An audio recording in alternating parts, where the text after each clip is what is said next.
8 जून की रात और एक चौंकाने वाली गिरफ्तारी उत्तर प्रदेश के ललितपुर से होती है। आरोपी का नाम है आकाश राजपूत, जो इंदौर से बीबीए की पढ़ाई कर रहा था, लेकिन उसका नाम अब एक ऐसे हत्याकांड से जुड़ चुका है जिसने 2 राज्यों की पुलिस को हिलाकर रख दिया।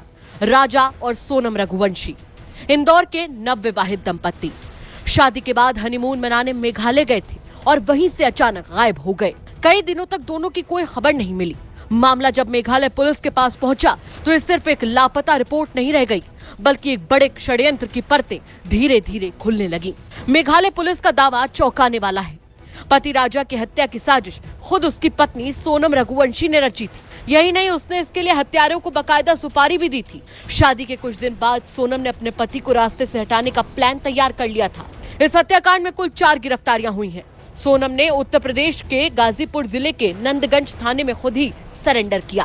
पुलिस के मुताबिक उसने घर में फोन करके जानकारी दी थी। इसके बाद उसे गिरफ्तार कर लिया गया। मेघालय के डीजीपी आई नोंगरांग के मुताबिक हत्या की प्लानिंग में शामिल 3 आरोपियों को भी रात भर की छापेमारी के बाद गिरफ्तार किया गया। एक को यूपी के ललितपुर से और 2 को मध्य प्रदेश के इंदौर से पकड़ा गया। सभी ने पूछताछ में मान लिया कि हत्या सोनम के कहने पर की गई थी।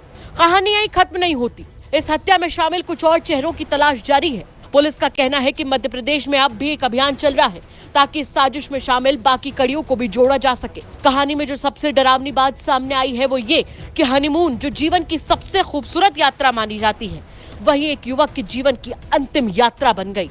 और इसके पीछे कोई और नहीं बल्कि उसकी जीवन साथी थी। अब देखना होगा कि इस केस का आखिरी अध्याय क्या होता है, लेकिन इतना तय है कि साजिश की स्क्रिप्ट जितनी फिल्मी लगती है, असलियत उतनी ही स्याह है।